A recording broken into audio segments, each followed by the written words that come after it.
Okay, you ready, Bassam? Yes, sir. We are. All right, thank you. Bassam, thank you for doing this, by the way.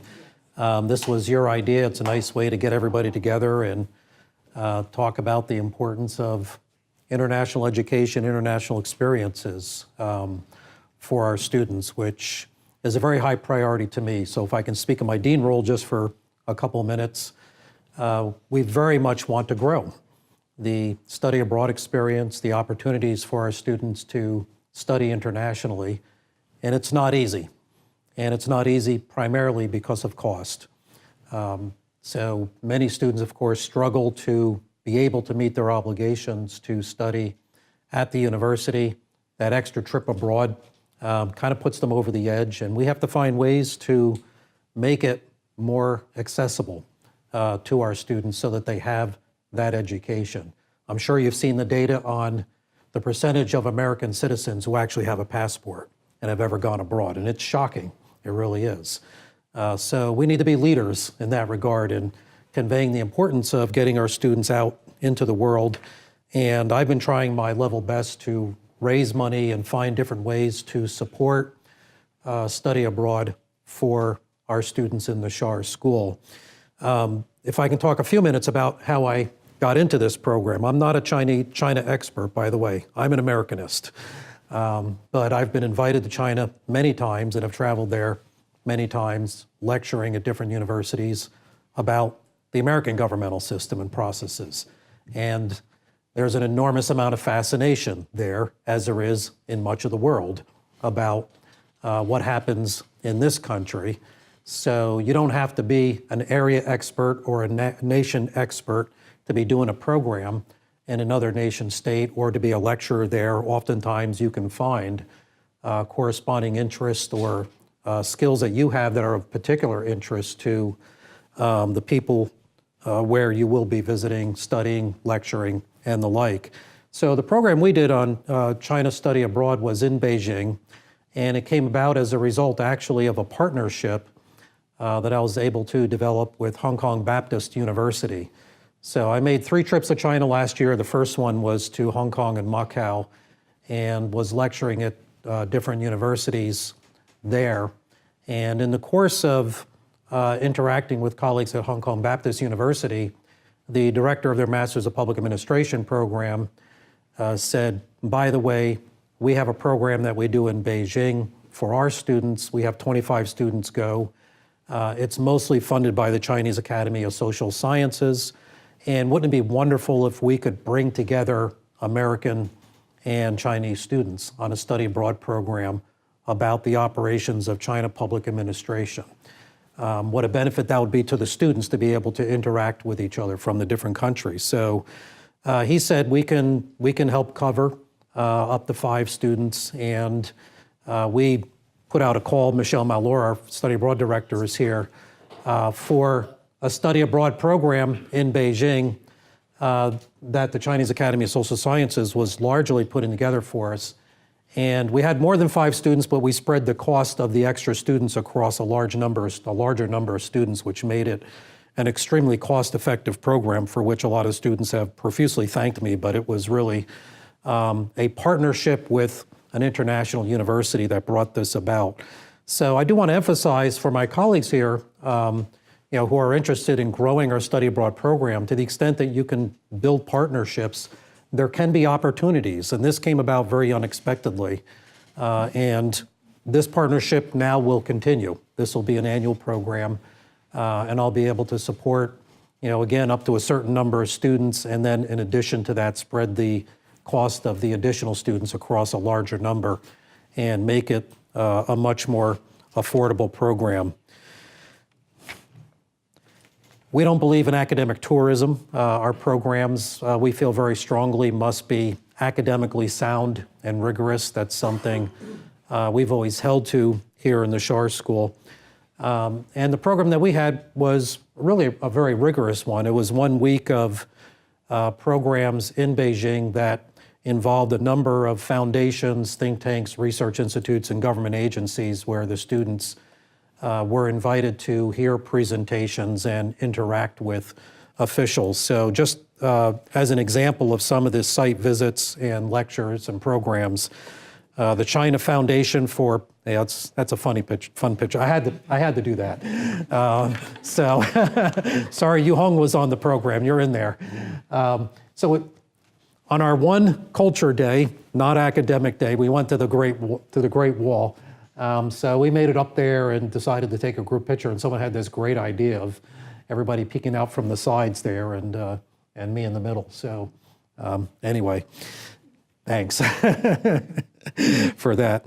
Among the groups we visited, China Foundation for Poverty Alleviation, the Ministry of Human Resources and Social Security, the Alibaba Public Policy Group. So we met with their public policy director at Alibaba. So that was quite special. The Palace Museum, it wasn't there for a tour specifically, but actually to have a presentation by the docents there who talked about the government's role in memorializing their history through museums, which I found extremely fascinating.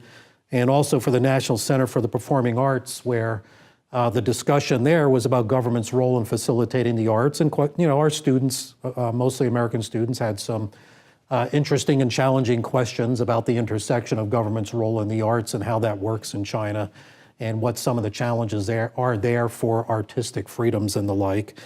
The Red Cross of China, the Ministry of Environmental Protection, Shengjing360.com, which is one of the largest consulting and private equity investment advisory firms in China.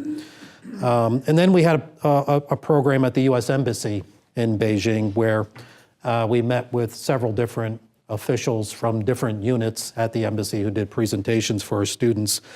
And then we had a full-day program at Beijing Culture and Language University. That's another partnership that we have, by the way. They are our Chinese partner university for George Mason University. And when I had requested that we have a program there, we had an additional day that we wanted to spend beyond our program with the Chinese Academy of Social Sciences and Hong Kong Baptist University.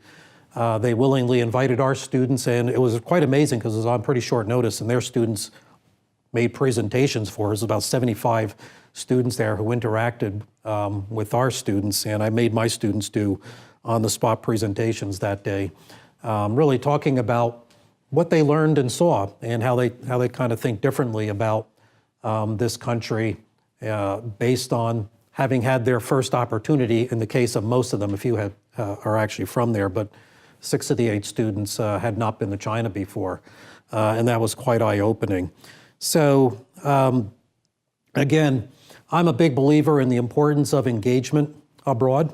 Tell my students we are like ambassadors. We may not like what's happening at the highest levels of our government or someone else's government or how they're behaving toward each other right now, but it is critically important that we show the importance of continued engagement with one another. And you are the next generation, right, of leaders who will have the opportunity perhaps to do a better job at fostering intercultural understanding and greater international cooperation. At the end, I think my students came away very impressed. They told me with actually how similar many of the issues and problems in China are to what we deal with here in the United States. So, they come in thinking how incredibly different we are, and they have their own ideas in their heads, of what China is like and what to expect when they got there. And then, they found out people around the world kind of all struggle about many of the same things with each other. And we're not all that different, if we look at each other more carefully and think about our problems, as members of the human race, right, who can do better together. And some of my students, referred to it as a life-changing experience, and to me, that's what it's all about, getting the students outside so that they have that opportunity to experience culture, how things work in another nation state, and there's really no way to do that here. We have many international scholars on our faculty. Some are here. That's wonderful. We teach comparative and international. That's wonderful. There's nothing like getting out to another place and getting that firsthand experience. So anyway, that's all I have for my pitch on study abroad and study in China. And by the way, I transitioned immediately after that program to Korea, to the Mason Korea campus, and I can make a little pitch here about internationalizing the educational experience of our students at this university. I was able to bring together a program of 5 Schar School faculty who spent a week lecturing at think tanks, research institutes, government agencies, universities on East Asia security issues and problems at a time right before the big summit was taking place.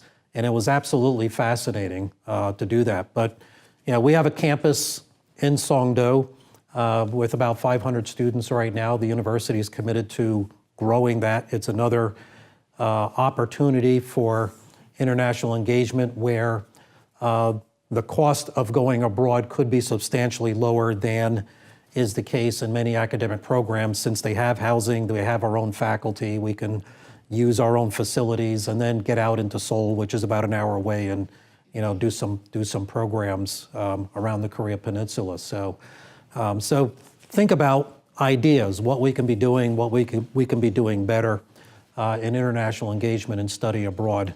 And I'm very open to hearing the ideas that others have so that we can try to do more there. Okay, so Bassam, thank you. Thank you very